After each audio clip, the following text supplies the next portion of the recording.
حضرت ابراہیم علیہ السلام پارٹ 5۔ اس وقت حضرت ابراہیم کی جدوجہد کا معاملہ ختم ہو گیا۔ باپ اس کا دشمن، جمہور اس کے مخالف اور بادشاہ اس کے مقابل، ایک ہستی اور چار جانب سے مخالفت کی آواز، دشمنی کے نعرے اور نفرت و حقارت کے ساتھ سخت انتقام اور خوفناک سزا کے ارادے۔ ایسے وقت میں اس کی مدد کون کرے گا؟ مگر ابراہیم علیہ السلام کو نہ اس کی پرواہ تھی نہ اس کا خوف، اور وہ اسی طرح بنا خوف کے اور ملامت کرنے والوں کی ملامت سے بے نیاز حق میں سرشار دعوت اسلام میں مشغول تھے۔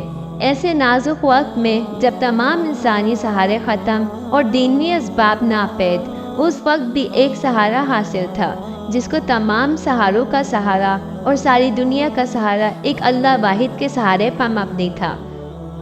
ہوا یہ کہ نمرود و قوم نے ابراہیم علیہ السلام کی سزا کے لیے ایک مخصوص جگہ منتخب کی اور اس میں کئی روز مسلسل آگ بھڑکائی گئی۔ جب آگ بھڑک کر ہوا سے باتیں کرنے لگی، جب بادشاہ اور اس کی قوم کو اطمینان ہو گیا کہ حضرت ابراہیم علیہ السلام اس سے بچ نکلنے کی کوئی صورت باقی نہیں رہی، تب ایک گوفن میں حضرت ابراہیم علیہ السلام کو بٹھا کر دیکھتی ہوئی آگ میں پھینک دیا۔ تب اللہ تعالیٰ نے آگ کو حکم دیا کہ ابراہیم علیہ السلام کو تپش نہ سہ کرے اور مٹی کا پتلا ہوتے ہوئے بھی اس کے حق میں سلامتی کے ساتھ سرد پڑ جائے اور دشمن ان کو کسی قسم کا نقصان نہیں پہنچا سکے۔